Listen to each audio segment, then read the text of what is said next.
Baik, terima kasih pemirsa, masih bersama kami Damai Nusaku, spesial bulan suci Ramadan yang disiarkan secara langsung dari Masjid Al-Ikhlas, Jalan Jatiluhur, Katulampa, Bogor. Dalam segmentasi berikut ini Ustadz Azhari Nasution akan menjelaskan kepada kita tentang tanda-tanda orang yang diterima taubatnya. Silakan Ustadz.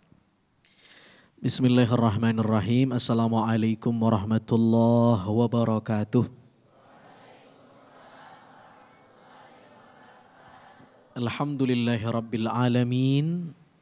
Allahumma salli ala Sayyidina Muhammad wa ala ali Sayyidina Muhammad.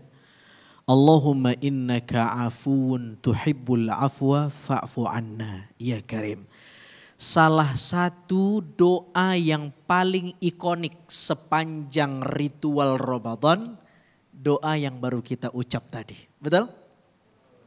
Allahumma innaka afu. Tuhan, Engkau maha penghapus kesalahan. Bukan hanya menutupi, tapi menghapus. Kalau ditutupi ada, tapi ditutupi. Ini dihapus betul-betul. Pemutihan. Tuhibbul afwah, dan kau cinta dengan memberi maaf itu. Dan ampuni kami. Nah, ini tema kita bahwa sesuai dengan doa tadi, bahwa Ramadan adalah syahrul maghfirah. Bulan yang paling cocok ya untuk kita banyak-banyak memohon ampun kepada Allah. Mudah-mudahan dosa-dosa kita diampuni. Amin. Bapak Ibu jamaah Damai Indonesiaku TV One yang dimuliakan Allah Subhanahu wa taala. Salah satu fasilitas jalan yang Allah sudah sediakan untuk bisa menjemput ampunan itu adalah taubat. Taubat diambil dari kata taba, maknanya kembali. Kembali. Jadi kalau dibuat ilustrasi, orang yang taubat berarti sebenarnya dia pernah dekat dengan Tuhan. Lalu dengan dosanya dia jauh. Untuk kembali dia harus taubat. Ilustrasi ini diaminkan oleh beberapa ayat. Kalau kita tadabburi beberapa ayat dalam Al-Quran suratil A'raf 19, 20, 21 misalnya. Allah berfirman, وَلَا تَقْرَبَ هَذِهِ الشَّجَرَةِ. Wahai Adam dan Sayyidah Hawa, jangan engkau berdua dekati pohon ini. Ayat itu menggunakan demonstratif pronoun. Kata tunjuk. Ini dekat atau jauh? Dekat. Karena Adam belum mencicipi pohon itu. Pohon Adam kira-kira begitu. Wala taqraba hadhihi syajarah. Jangan dekati pohon ini. Kalau engkau dekati lebih-lebih mencicipi itu, Anda bisa jadi orang yang zalim. Singkat cerita, Iblis datang memprovokasi Adam dan istrinya untuk mencicipi pohon terlarang ini dengan mengatakan Tuhanmu melarangmu mencicipi pohon itu karena Tuhanmu tidak ingin kamu kekal di surga. Sebab siapa yang makan itu dia akan antakuna malakaini au takuna minal khalidin.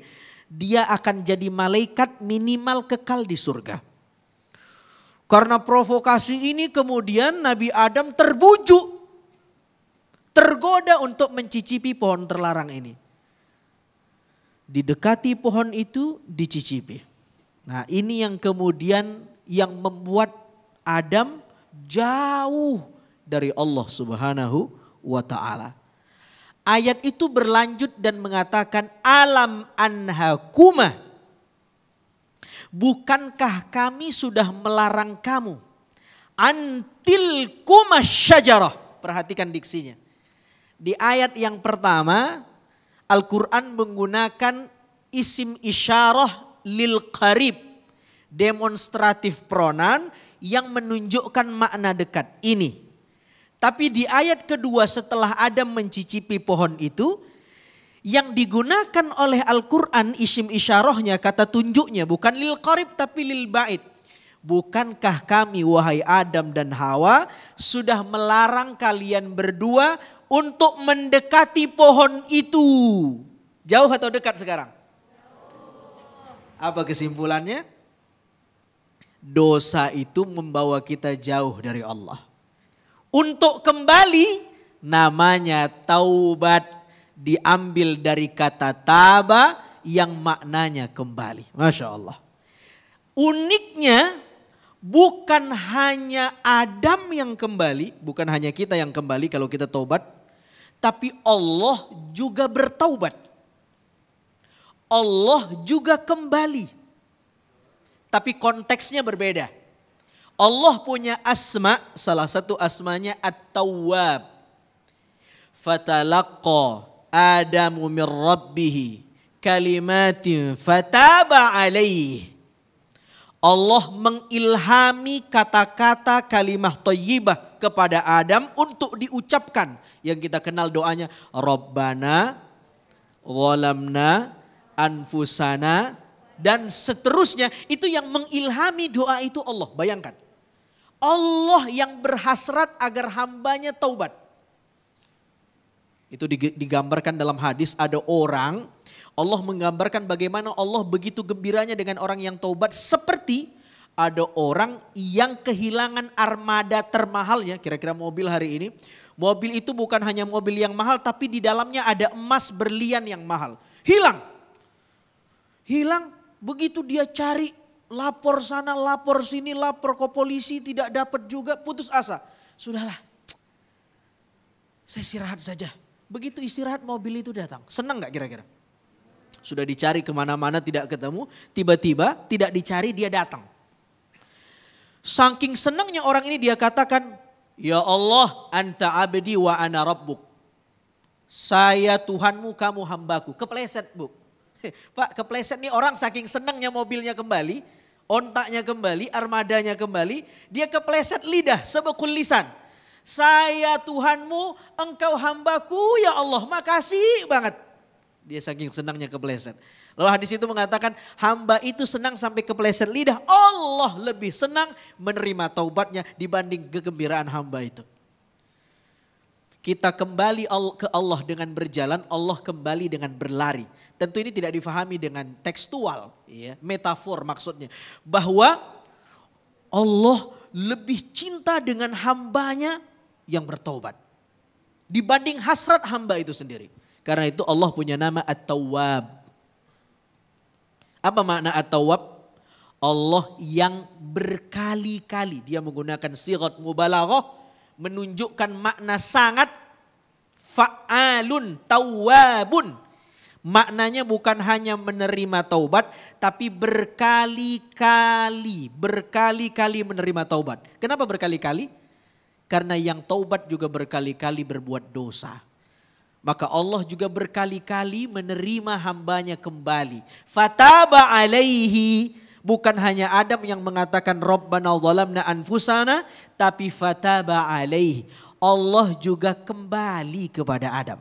Sekarang setelah Nabi Adam taubat, dekat lagi tidak? Dekat. Mudah-mudahan Ramadan ini kita jadikan momen untuk taubat. Dengan sebaik-baik taubat dan dosa kita diampuni oleh Allah Subhanahu wa taala. Wallahu taala a'lam. Ya Rabbal alamin. Baik, terima kasih Ustadz, dan itulah tadi pemirsa yang dirahmati Allah, luar biasa sekali, rahmat Allah sangat luas, bahkan dibukakan setiap saat, bukan saja di bulan suci Ramadan, di setiap hari, di waktu-waktu tertentu Allah membukakan. Bahkan kita pun diberikan kesempatan untuk bertemu dengan bulan suci Ramadan, kita diberikan kesempatan untuk bertobat, tapi masih saja ada di antara kita yang menyia-nyiakan waktu istimewa ini. Dan insya Allah disitulah perlunya kita ada ilmu untuk memahami bulan suci Ramadan, yang insya Allah nanti kita akan buka kesempatan tanya jawab dalam segmentasi selanjutnya. Tetaplah bersama kami Damen Usaku yang dipersembahkan oleh Sarong Wadimor, tentu sarong kita.